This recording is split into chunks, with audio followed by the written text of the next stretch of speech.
Hello বন্ধুরা, আজকে দেখো একটা রান্নার ভিডিও নিয়ে চলে এসেছি। এখানে দেখো ছোট্ট ছোট্ট গুঁড়ো গুঁড়ো চিংড়ি মাছ আছে। আর এটা দেখো মুসুর ডাল আগের দিনে ভিজিয়ে রেখেছিলাম। এবারে ডালটাকে আমি বেটে নেব।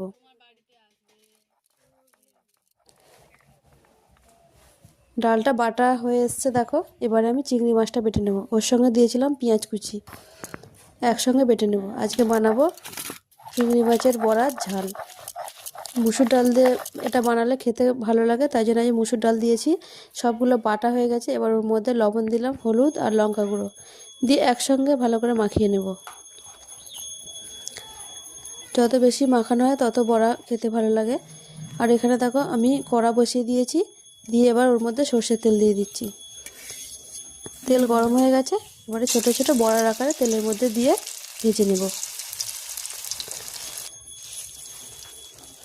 এরকম বড়া বানালে, তার ঝাল বানালে কিন্তু খেতে খুব ভালো লাগে। আর শুকনো শুকনো বড়াও খেতে ভালো লাগে গরম গরম ভাতের সঙ্গে। এক পিঠ হয়ে গেছে, আর এক পিঠ উল্টে দিচ্ছি।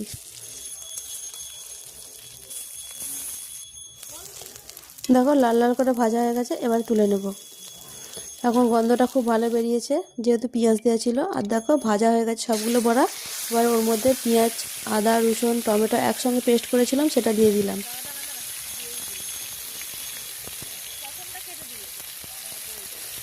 দিয়ে ভালো করে তেলে নেড়ে নেব।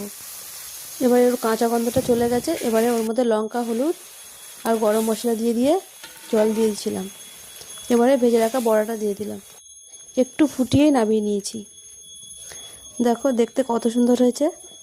যেমন দেখতে হয় তেমন খেতেও হয়। এবার শুকনো শুকনো ভাত আর বড়া ভাজা খেলাম, দারুণ লাগছিল।